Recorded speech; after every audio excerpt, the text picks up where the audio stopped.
Welcome to the Brigham Young University Family History Library webinar series. Feel free to use the chat box for any questions. If we're unable to get to them during the presentation, we'll make sure that they're answered by the end. My name is Braden Knutson. I'll be your host for this webinar. I'd like to remind everyone that all of these webinars are being recorded and posted online on our BYU Family History Library website, as well as on our BYU Family History Library YouTube channel. If you subscribe to the YouTube channel, you'll receive notifications for each video that is uploaded and be able to stay up to date on everything that we're up to. Today we'll be pleased to hear from James Tanner, who will be giving a presentation titled A Guide for Entering Information in the FamilySearch Family Tree. James Tanner has a bachelor's degree in Spanish and a master's degree in linguistics from the University of Utah. He received a Juris Doctor degree in law at Arizona State University.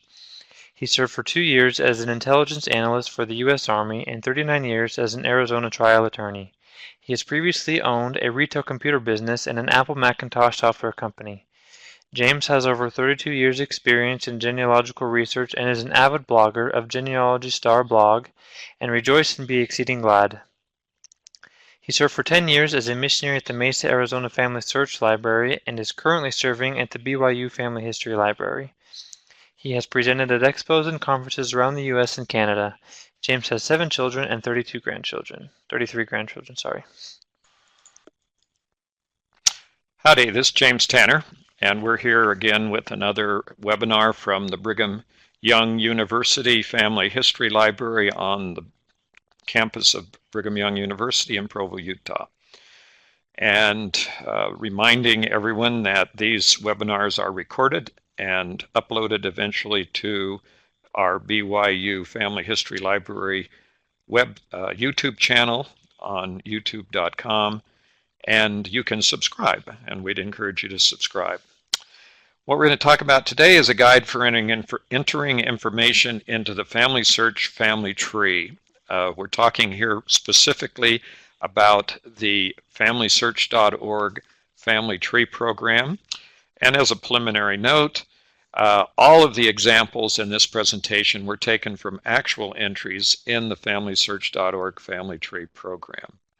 I don't know why I said that, but I probably am concerned that anybody thinks I make this stuff up because some of it's pretty bad, but we'll see what happens with these entries. Anyway, all of the examples, the family tree is by the way, is a unified family tree. It's based on a wiki program.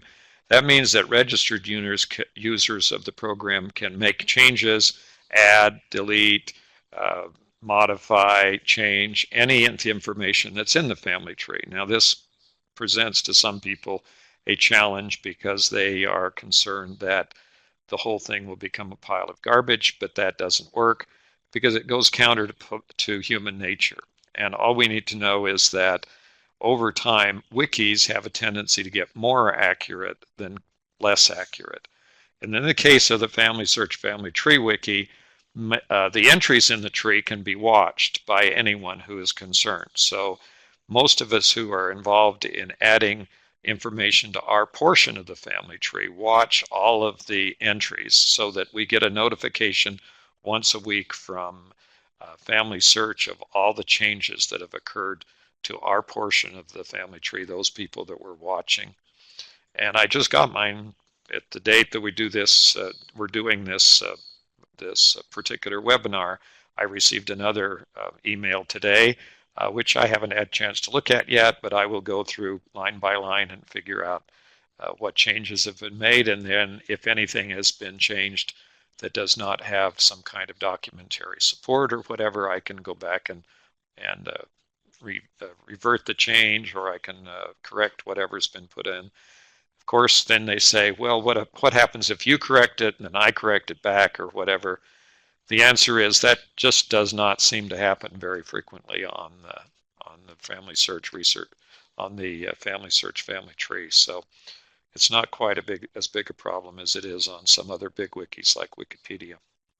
Okay, well, let's get into the challenge of the FamilySearch family tree. Let's look at this entry here on the screen for Henry Payal or Payal, and he's a male. His birth date's 21 Nov 1676, and I suppose that's November. Christening on the same day, by the way, 21 November 1676, in Rolvenden, Kent, England. Died in 1711, was buried, looks like, 11 days later, which probably didn't happen back there in the 1700s, unless it was the dead of winter and it was March. So we're not probably all the information, by the way, here is highly speculative. And I would, for instance, indicate that Henry Pyle or Pyle is not going to be able to be searched by the computer. This whole program is online, obviously, and the entries can be automatically searched. They're searched for record hints from FamilySearch, where FamilySearch searches through all of its indexed records and suggests to you from all of those records that might apply to your ancestors. And that can't happen if you have a name like this, because the computer is not going to understand Pyal or Pyl, P-Y-L-L. So that, first of all, creates a problem with the computer. So this entry is essentially a dead end as far as the computer is concerned. The second entry down here is a date. It's not consistent because the birth date is probably not the christening date. The christening date is the baptismal date in the church in England, and it is very, very unlikely that the mother who had a baby on the 21st of November would be running down to the church to get the baby christened on that same day. Now, it could happen, and I always have somebody tell me, well, yeah, that could happen. And I go, well, yeah, because maybe the mother or the baby were dying and they quickly got the priest, or they did what was called a in-house christening that there was a provision for. And so that could have happened, yes, but that wouldn't have put that onto the parish register of the church unless it was taken place in the church. And so that would probably be, this is probably not consistent. This last one down here is also not consistent. For the reason that I just mentioned. The time lapse between the date of death and the date of the burial is such that that makes it suspect. Either one or the other is probably wrong. At that time period, there was no provision, no way that that body was going to stay around for 11 days before they buried it. So that's just the way that the world works. And we've got to look at this because we're talking about someone who was born in the 1600s and died in the early 1700s. This is a long time ago, folks. This is a very primitive time in England, the time back when they had manor system and there was no transportation and nothing else out there. So we have to kind of put this into a historical context when we're looking at it. And this is the challenge. The challenge is we have an entry that looks like this. And what are we going to do with it? How are we going to determine whether or not this is really one of our ancestors? How are we going to change this so that the computer can use the information and find the individual? If we were to do a search in the records using the computer, we need that. We can search this record wherever. So let's look at another challenge here. This was one that was in the same, and I just kind of arbitrarily went back on my line and found some of these. This one's that the person's name is daughter in parentheses Payal. Once again, there is absolutely no way the computer can search for this. Even if you were to use those terms and try to search, you would always come up with 0 responses because regardless if the person were there or not. Secondly, there is no first name here. We have no idea what this person's first name is. How many Payals were there in England at this time? That's a good question to ask. And let's see if we can answer that at some point in this discussion. But that's one of the first questions I'd ask is this the only person in the whole country who was born in that year or about that year with that name and who was female? It's also redundant because we've marked the sex as female, so why do we need to have 2 designations that they're a daughter instead of a son? Okay, here this one can't be searched because we have extra words. First of all, it says ABT about 1669, and then it says of Bidenten, Kent Ing, with an abbreviation for English, and that, once again, prevents the computer from adequately searching for this information if we were to use the computer to search, which of course we would like to do, rather than doing a manual search through records for ourselves. Okay, and then down here at the bottom we have the same problem. And by the way, I just wanted to make a note here that there were no sources supporting any of these dates.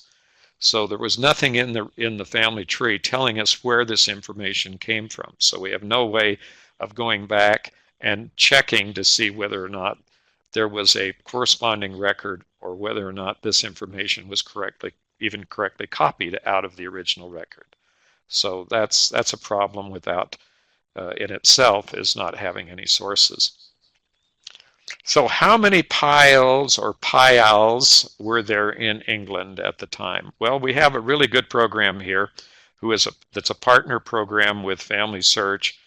If you have a subscription or an LDS subscription, you can use this program. It's called findmypast.com, and it has a huge number, millions upon millions of records, primarily from the United Kingdom, but also from the United States and a few other places, including some of the Commonwealth countries like Canada, Australia, New Zealand, South Africa, and even records from India during the British occupation of India, things like that.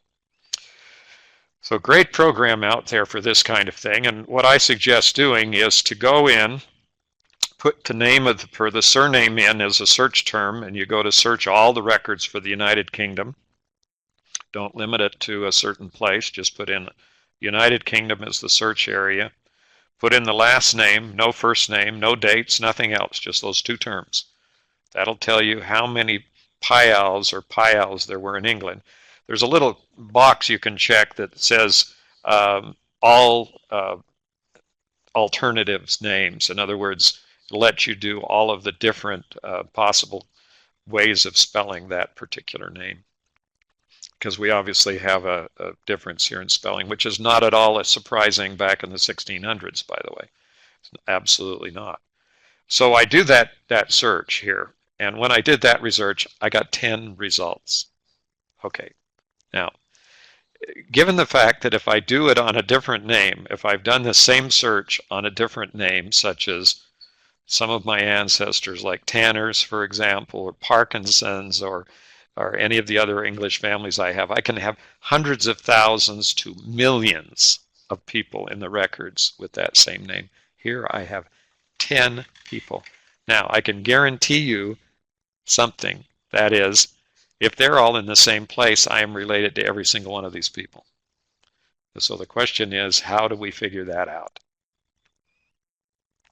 Okay, but if I've done it so bad, so I changed it a little bit, and now I get another search on a different, I think I had to vary the spelling because this name is so unusual that I had to do it. I think the most I got out of this whole thing was like 18 results.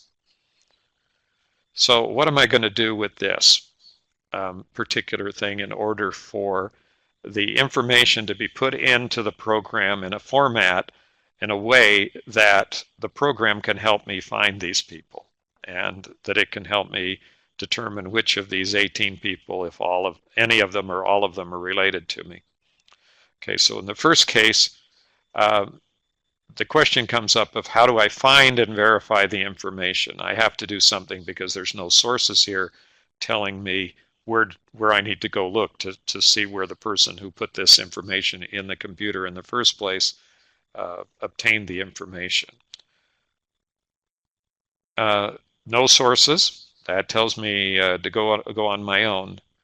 So what are some of the considerations I have to look at as to how to go find these people? First of all, one of the initial considerations is the early date of the records, because I'm looking back here for records in the late 1600s, early 1700s, and the records that I would commonly find start to disappear. Many of the parishes did not, and during this time period, were still not recording baptisms and marriages and deaths and confirmations like they were ordered to do back in, uh, in the early days.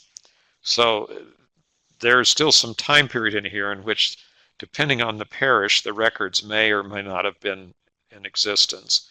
There's some history. I have to look into some history because I'm working back so far with these records that I need to know what happened and whether or not the records even existed at that time period. A lack of sources, meaning there's not a lot of different kinds of records I could look at. There's some kinds of things out there. There's tax rolls, there's probate records, there's the parish registers that I've mentioned, the church records. There's also some other records out there, some land records and a few other records that I could to check out. But eventually, as I go back even a little bit further, even those records are going to become more and more difficult to find and to use. And their coverage is going to not be, perhaps not cover the area where my people happen to live. The small number of responses on Find My Past shows me that this is a very, very unusual name for England. And that could mean a couple of things. First of all, very basically, it would mean that whoever used the name subsequently spelled it differently. So that was a possibility. Or it could mean that the person who had the name came from someplace else, some other country, some other place. Lots of people coming into England from Europe and Scandinavia and all sorts of places over time. And so this could be a name that originated someplace else and actually died out. In other words, this person had only female children, and eventually the surname just disappeared. That could happen. But there is probably another explanation and probably other research that needs to be done. And these are some of the things that thought processes that I would have to go through in order to determine what and where I was going to do about finding additional people with this line. The most obvious one is alternative spellings. They could have simply changed the way they spelled their names. Maybe the name was sort of unpopular. Maybe in the area where they were living, the ancestor with that name had done some things that were not exactly friendly to the rest of the world, and so changing the name was an alternative. So they might have just picked up a different name at the time. Approximate dates that are involved here, as I mentioned, that's sort of like the early date of the records, but one of the considerations is that so far we don't have any specific dates here. We don't have anything that says on a certain date, except there's some burial information perhaps that is a little bit suspect. But if those items need to be verified so that we have more what I would call geographic and chronological anchors, those are things that tie it down to a specific place, tie the events down to a specific time period or date. And those are things that help us to find the records, because that helps us to differentiate between people with the same name. And then the places here are pretty indefinite also, which makes it very, very difficult. Until we find our first records and begin to get into somebody who matches up and becomes, fits into our pedigree that is in the same place, we have to realize that back then in the 1700s, the people did not move around, and so the average or the expected is that you would find those people all within a very small geographic area. So what are our goals? What are we trying to do here by going through and looking at those things that are important to us as considerations for editing or adding or correcting the information that's in the family tree? The first goal, of course, is that the dates and places become consistent, that what we're looking at when we look at the information, that it makes sense, that it's somehow related to what we would call the reality of the place or situation or time period, so that if these people all lived in the same place around the same time, that was the most likely. This would be the most likely thing for to have happened, and that if the places are inconsistent, meaning that it looked like these people moved all over the countryside in different counties or whatever, then we would begin to suspect we were looking at different families instead of having all the same one family.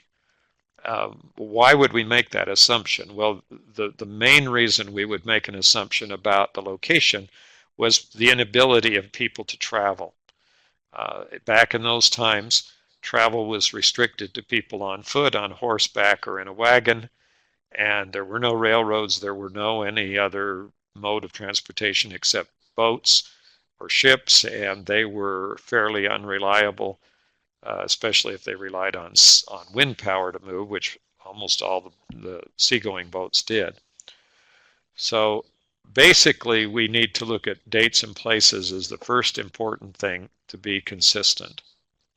And secondly, they need to be chronologically accurate, meaning children need to be born after the births of the parents and before their deaths. It helps if they were married, and it helps if the ages match up so that the children aren't born when the parents are 2 or 3 years old, and that they actually have some kind of reality there. Next is that the entries are supported by sources. If we do find any information, it's very important that we record where we found the information, not only for our own benefit to be able to go back and look at the same record again, but that anyone else who views the information can if they wish to, look at that source and determine that you actually entered the information correctly from that source. And in a source is where you found the information. Now, the citation is the way that you enter the description of the source. So a citation is a short description of where that source can be found. And my position in this regard is that they be complete and accurate, meaning we need to put in all the information necessary for a subsequent researcher to find the record that you used. One thing that happens, for example, in the academic world is that a citation like to a book, for example, will give you the title and the author and the title and the date of publication and the public and who published the book and all that. The information we really need is where you found the book, which library or where did you get it? Did you own it? Did you get it from a library? Did you just pick it up online? Where did you get it? And that information, even though it is not part of what you would call the formal academic source, or its citation is absolutely necessary for future researchers to be able to find that same book. Now, that may not be so great, so necessary if the book is extremely common and found in most libraries, but in a lot of cases, some of these genealogically important books may only be found in one place in the world, so we need to know where that place is. Edit or delete inaccurate or duplicate information. I think this is the biggest problem. One of the bigger problems I see is that people are afraid to take out duplicate or just simply incorrect information. The whole idea of the family tree is that people will continually improve the entries and come up with more and more accurate information. So we really need to get rid of the inaccurate or duplicate information as thoroughly and as completely as possible. Okay, so now we need to know a little bit about how the family tree works when we're going to add information to the tree. In this case, I've mentioned previously that it's collaborative, wiki-based, meaning everyone out there is going to see any changes if they're interested that are occurring within the tree. I have to remember that if you go back to one of your ancestors, that everyone who is a descendant of that ancestor is really a descendant and can see that ancestor and see everything that happens or changes with that ancestor. Okay, and secondly, it's universal editing, deleting, adding, and correcting, like I said earlier.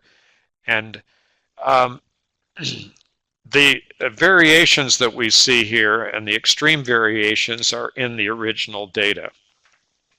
What we're saying here is that people didn't add all this stuff in. They did, but they did it over time. They did it over more than 100 years.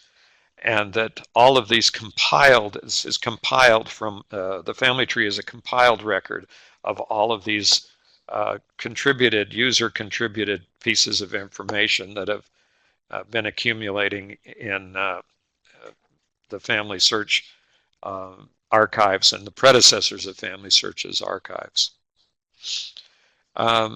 And even though now, after the magic date of June 27, 2016, the family tree is fully functional, it is still a situation that there are many, many, many duplicates that still need to be resolved. There's quite a few ways to do that, and we'll kind of go through that here. Now, one thing we need to understand in order to get into the program is that the program supports keyboard special characters. So if you are typing in a name in a language that supports some kind of a special character, very good idea to use that special character, because that preserves the way that the name was spelled or the place was spelled at the time of that it was that your ancestors were there. So use the operating system's alternate keyboards to enter these different characters. Particularly true with Scandinavian languages, German, Spanish, even going over into using alternate keyboards for entering Russian or Hebrew or other languages like that with different alphabet systems. Now, the rule here, and the rule that we should be following, is that when we enter a name into the family tree, we should use that vital information name or whatever. It should be the name as it appears on the earliest record that we have found so far for that person. So if we are looking for if we find a birth certificate, that may have it, but going back in time, birth certificates are a rather recent innovation. And so going back in time, we may find a church record, we may find whatever kind of record. It seems very easy sometimes to take a foreign language name, for example, Carl or Jose in Spanish, and because we know that Jose is Joseph in English, that it seems like, well, we can just put Joseph because now we're speaking in English. But in reality, we want the computer to find the name of the person in its index database. So what we want to do is preserve the names as much as possible.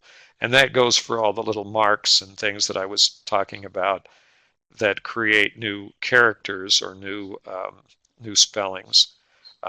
Just an example. For example, in Spanish, there are lots of accents, and then there's also an accent over an N that creates a sound called the Nye, sort of an NY sound, and that little curlicue over the N changes that into a separate character in the alphabet. So these are things that we need to know about the language, but we also need to use our computer's alternate keyboards to enter those characters so that they appear correctly in the program. And in this case, the word daughter is redundant if the sex is marked. So if we go to this one here, it says that PyL entry where it is daughter, daughter, then the daughter here is redundant if the sex is marked as female. So this kind of remind you that the name should be as it appears on the earliest known record. So if the last record you have, or the earliest record, is a death record, then it's the way that the name appears on the death record. If you find a marriage record, then that's earlier, and that then becomes the original name and so forth, going back in time. Now, this does not mean, of course, that that was actually the person's name, or the way that they were called during their lifetime. That may not have been recorded as during the time they were alive. Many people go by nicknames, and some of those nicknames do find their way into the genealogical record, but some do not. Okay, so the question here is it Henry P-I-A-L-L or P-Y-A-L-L? Well, the answer doesn't really matter because they both sounded the same in that at the time. Whether or not it was Payal or Payal with a Y or an I, either one of those would have been correct. And another point that's important is to understand that spelling, considerations of spelling of names did not begin to become important until the mid-1800s. So back in the 1600s, you were lucky if the name was recorded in a fashion that you could even recognize it, much less in what you would call the spelling of the name.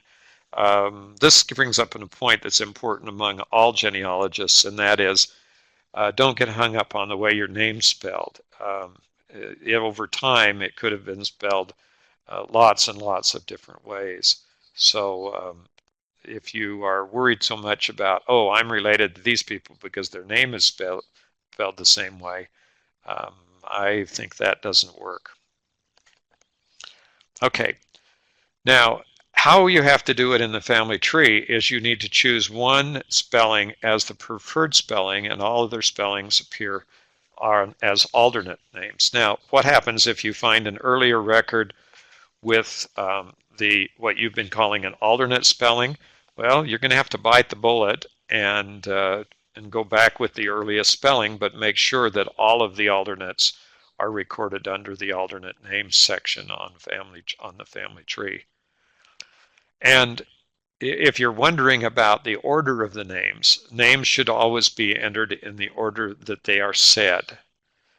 This has not always been the case. There's many times the old programs required surname first or things like that. But to accommodate many different areas of the world where they speak different languages, then we need to enter those names in the order that they are actually said by the people who are concerned. So we don't try to move them around and mix and match the names. Now, what about non-English names? They should be entered according to the naming convention of that particular language. So in order for us to put those names in properly, we need to know which of those names was considered to be the fixed name, the family name, and which of the names was considered to be the given or individual name. And then that would govern which part of the program that the name goes in, which name goes in which part of in which field in the program. And my suggestion is that compound surnames be put in the surname field, unless when switching to different languages with the FamilySearch program, which, by the way, supports a number of different languages currently. There are places for separate fields for each of the surname possibilities. Otherwise, it's a good idea to keep all the surnames together. Now, here's the challenge, of course, and it's easy to understand from Spanish.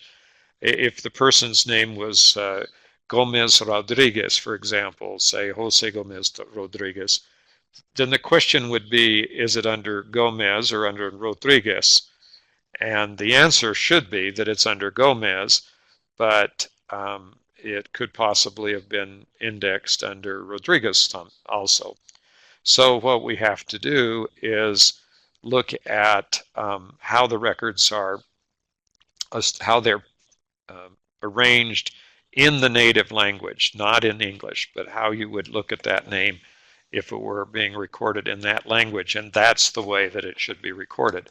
Now, unfortunately, different methods of searching and different what are called search engine ideas, the way that they function, they don't always search the names accurately, because if they're compound, and they may not be recorded properly either. This goes without saying, but all given names should be recorded in the given name field. That means first and middle and any other names that happen to have been given names rather than the family name designation. And just to be aware that there are a number of non-English templates for the family tree for adding different names. So if you go choose the naming pattern, and what you have to do in order to come up with one of these alternate templates is change your language of preference up in the settings.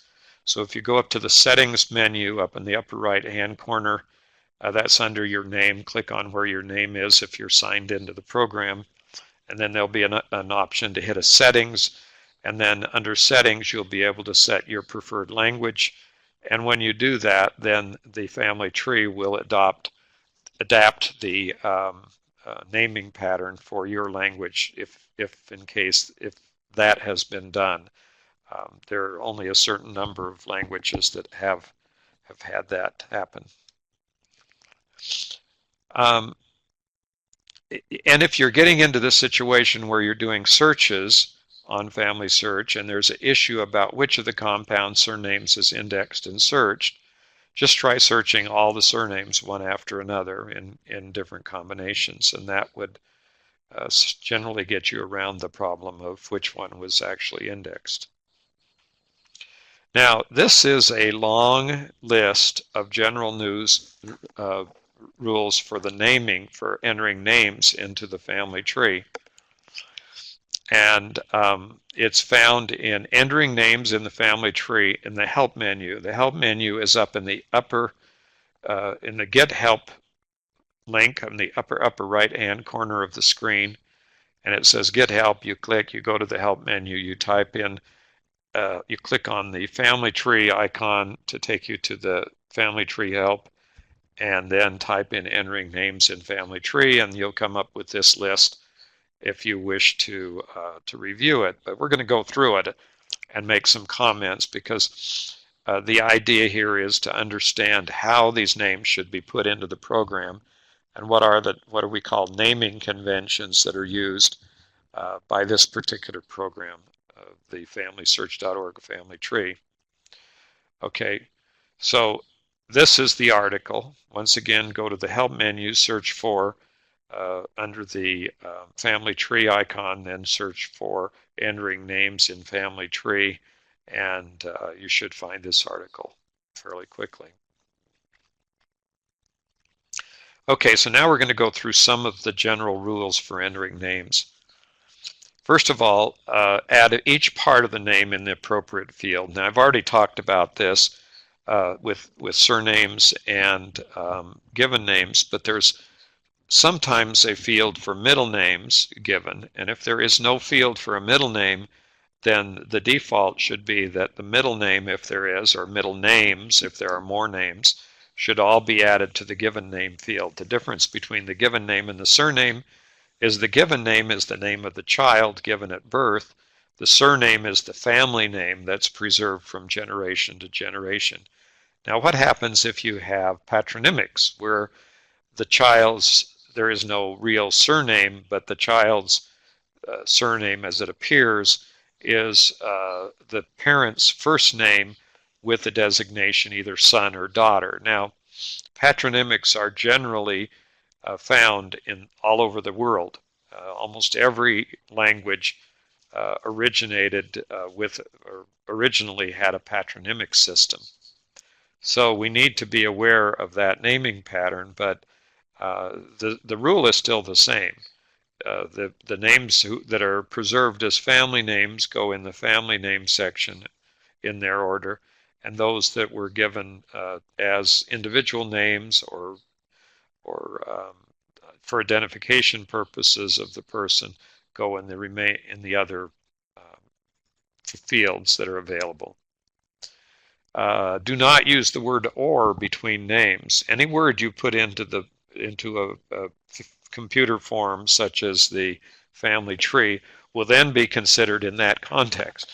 So it will start looking for a name that has the word or in it, and it probably won't find it. So that is the problem with using that or. The second thing, well, I mean, granted, someone could write a program to ignore the or, but then even then you would still have two options of names, and the computer would then have to determine which one or both needed to be searched, and it just basically doesn't help the computer to do its job. Don't use invalid punctuation or invalid characters, like quotation marks, parentheses, commonly seen. I actually showed you an example earlier on the screen where they had the word daughter in parentheses. Those are not usually not part of an original record. Do not add information or do not convey any information that we need to know about that particular entry. Put nicknames as alternative names in the other information section on the person's detail page. So when if you have a bunch of different names that you wish to add, then put them in. By the way, you commonly see something called a birth name in here, and then you'll have a bunch of variations. Those are really not variations in the birth name. They are variations in the records that were submitted to FamilySearch for this individual. So you need to, basically they're all duplicates, and what we still would like to have is one of those as the birth name, and that should be entered above in the vital information section, and the rest of them, if they are actually found to be alternate names, should be listed there. Don't use underscores or underlines. Those are actually characters that are recognized and considered by a computer search. More rules. Do not combine name parts in a field except for first middle names in the first names field. Okay, so if you have a bunch of different names, you need to consider which fields they fall into, whether they are family names or are they the individual's names. So use an abbreviation only if you cannot find the full name. So anything that comes out abbreviated is suspect from our standpoint in using the program.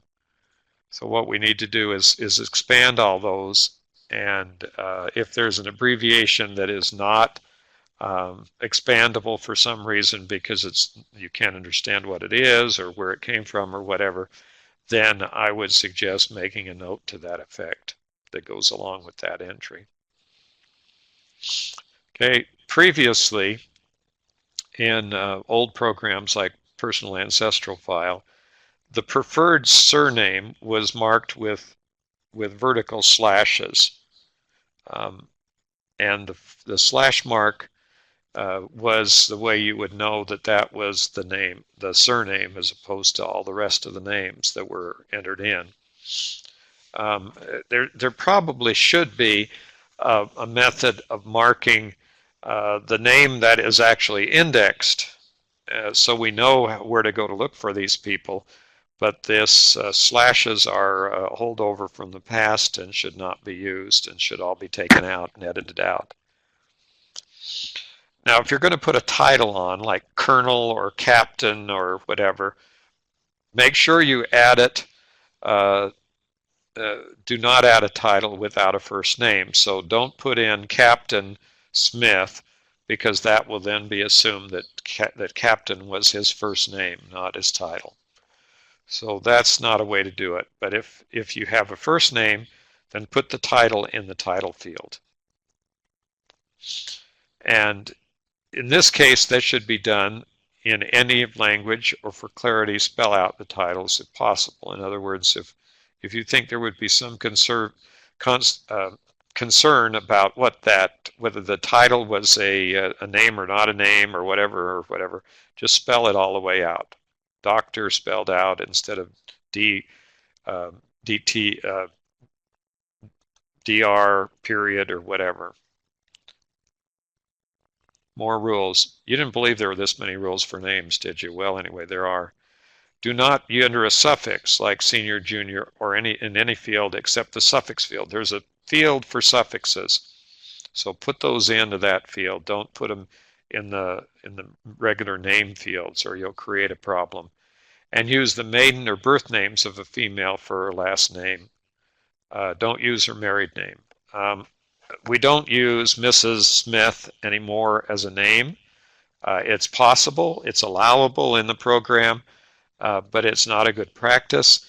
If you have nothing else at all, you can just put the name in. Don't use the word Mrs. Put the Mrs. into the title range, not in as the name. We don't want Mrs. as the first name of the person. So if you don't know the first name, leave the last name blank. If they have additional titles, choose one of them to be the title, colonel, and then if they're also got captain and a whole bunch of other things, then put all those in as alternate names. Don't try to jam them all into the main field entries.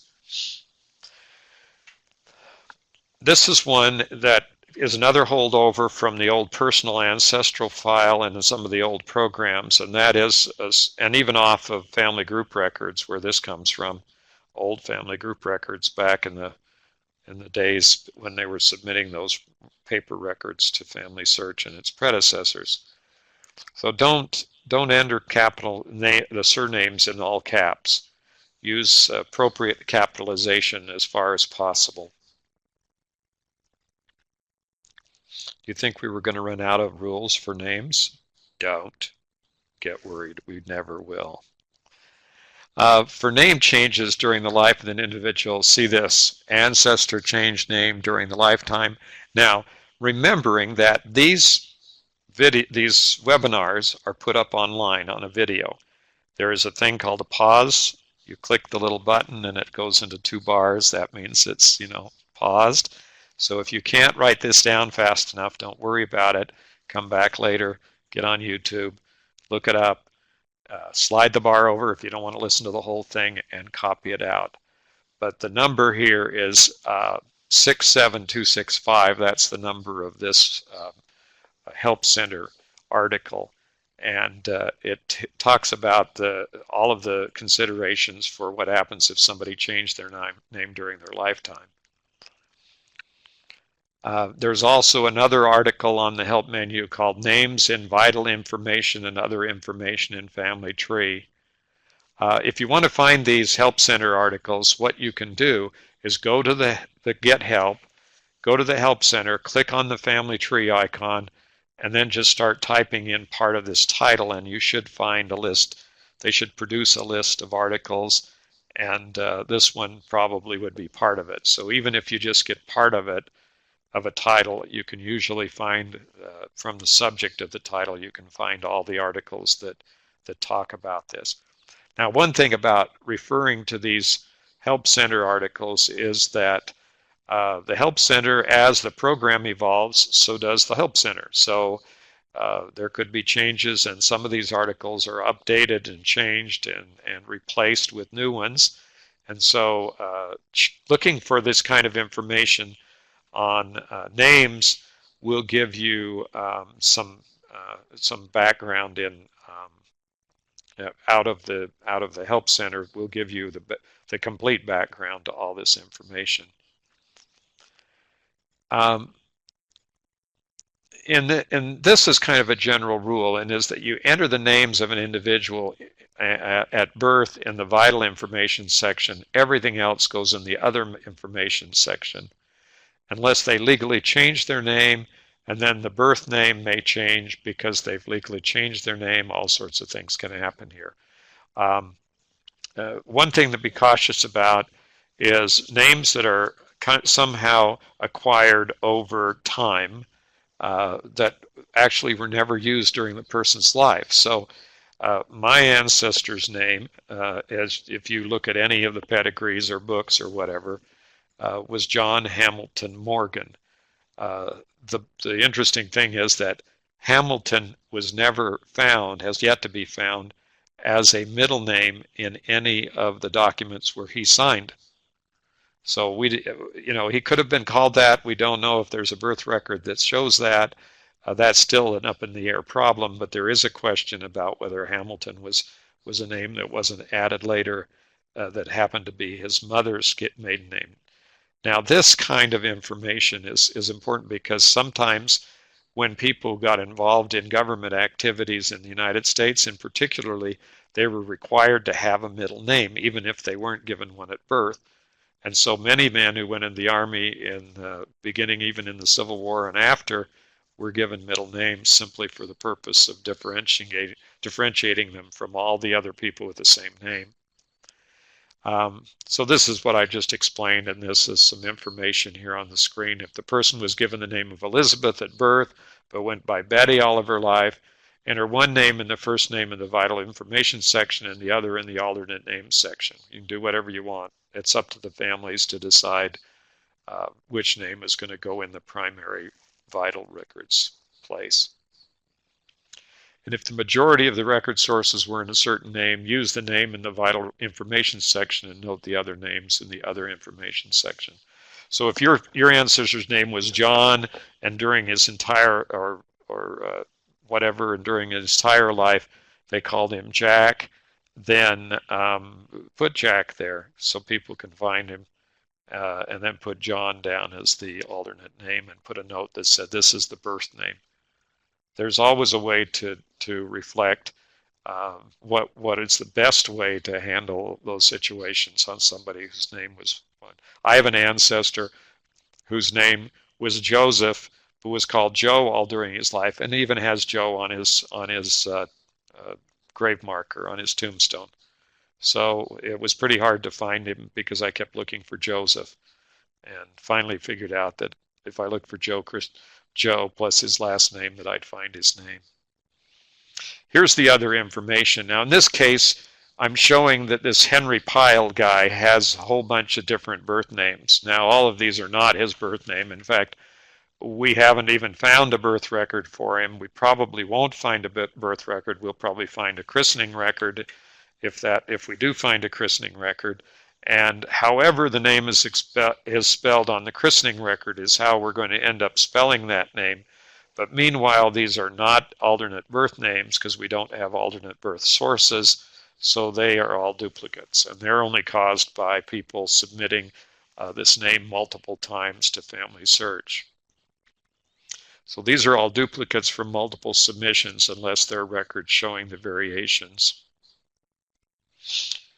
After editing, this is the way it's going to look, also known as Henry Pyle.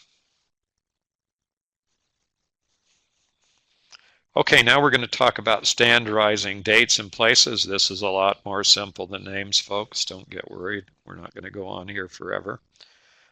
Using a standard date and place clarifies the information you enter. It also helps the system locate people with the find feature. So here's a date.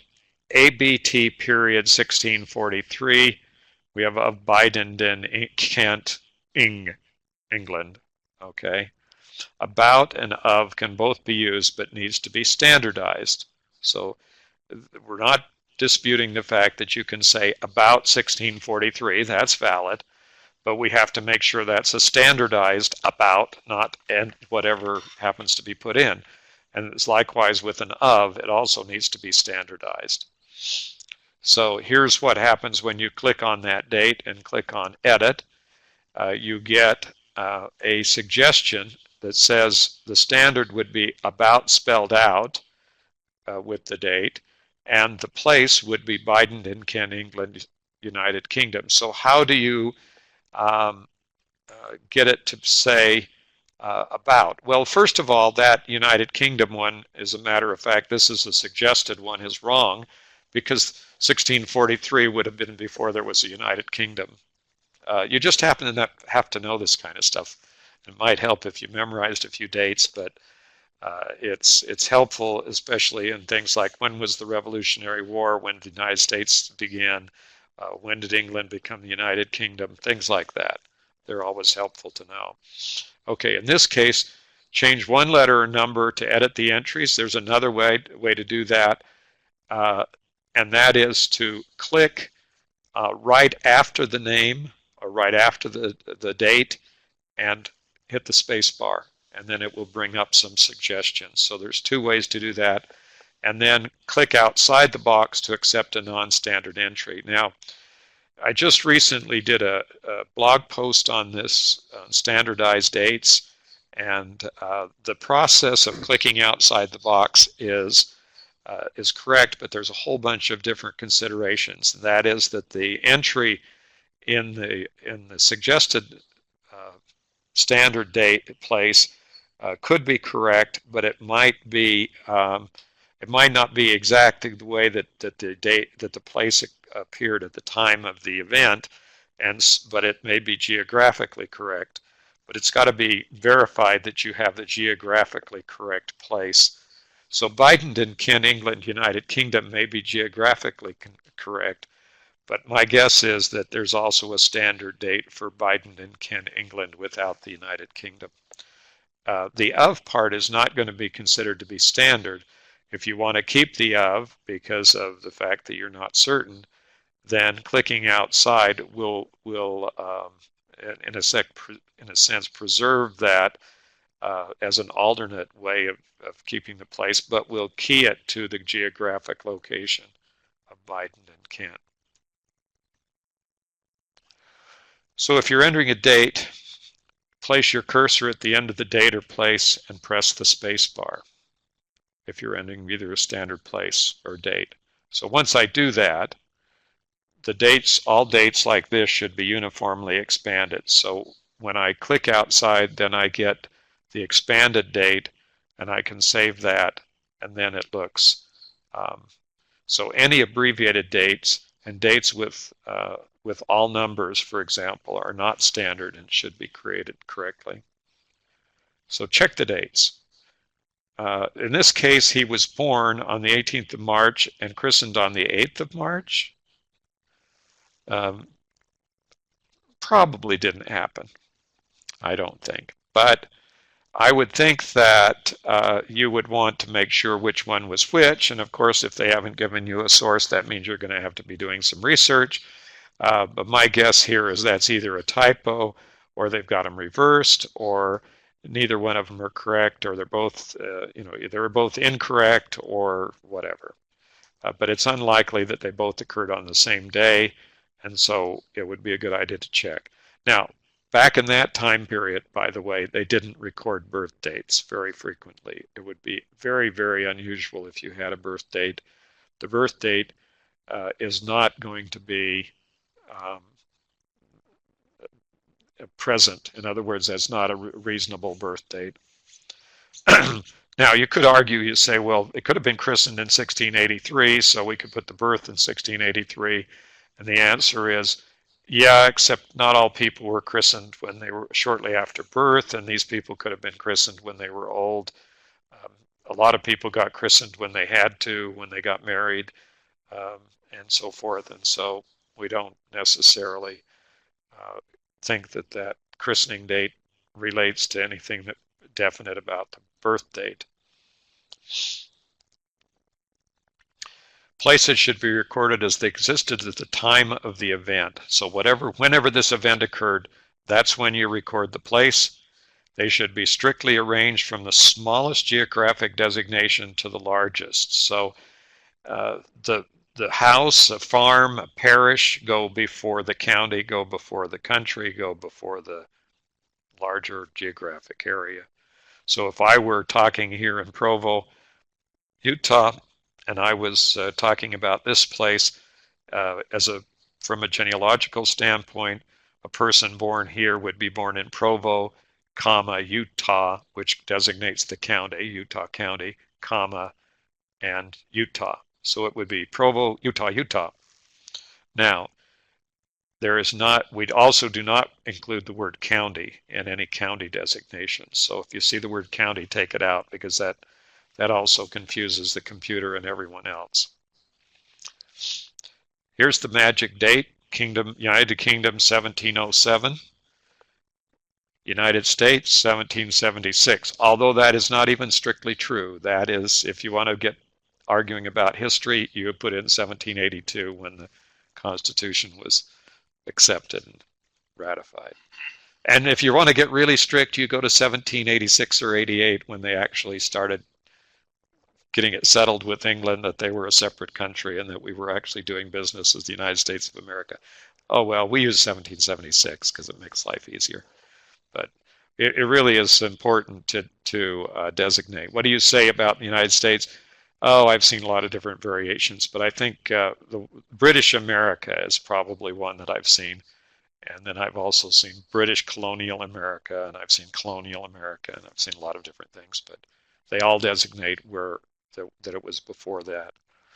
So this place, they need to know that we need to edit these even if we don't know they're correct. In other words, I don't know that this person was born on the 18th of March of 1683, and I don't know if they were born in Bidenton, but we've got to edit this entry so that so that we can find out if it's correct, so the computer can help us find it.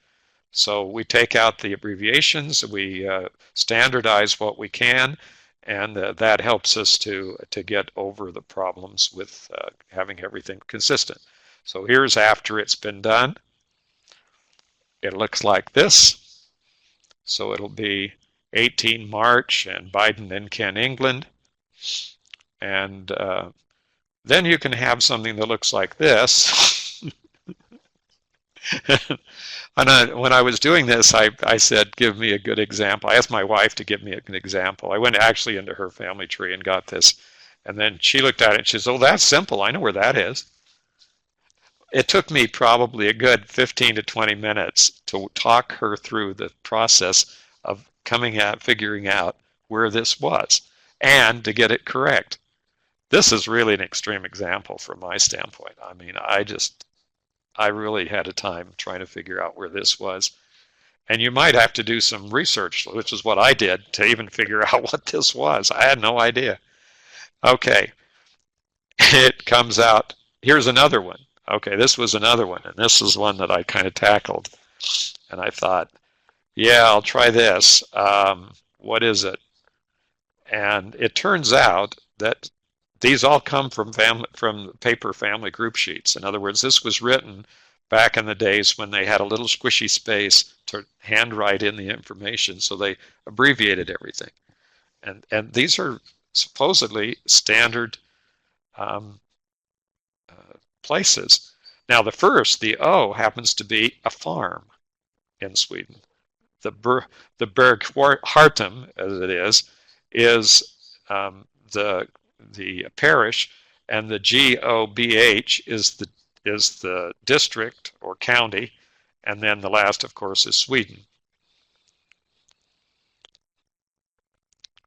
So when I get all the way through this, using the characters from Swedish, and we figured it all out, we kind of had to get rid of the O because we never could figure out which one that is, because there are about 3 or 4 or 5 different places in Hartum, or however that's said, that started with an O, so that didn't work. We couldn't figure it out.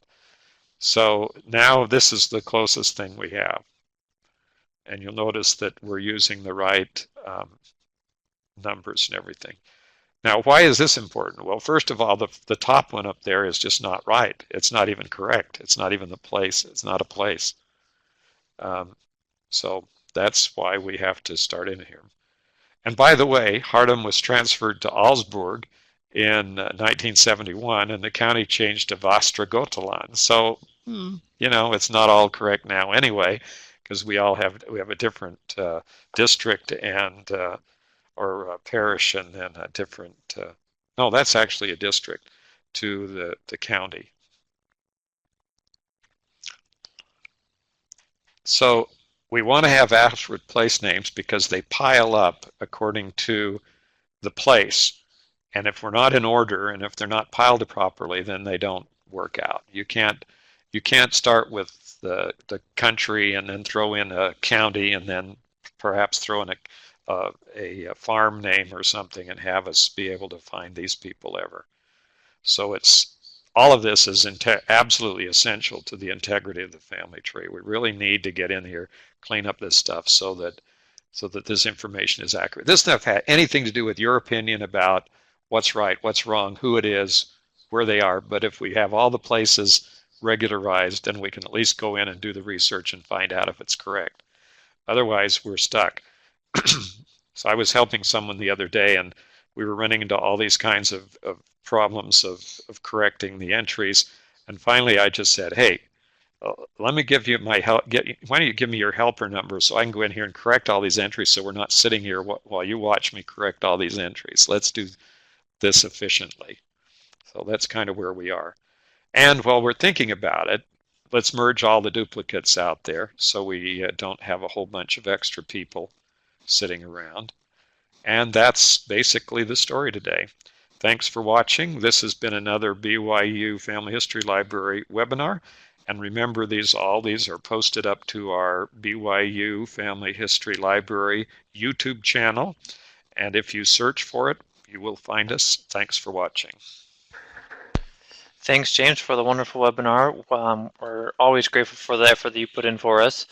I'd like to remind everybody to check our webinar schedule for our upcoming webinars so you can join us next time. And thank you for joining us today. Have a great day.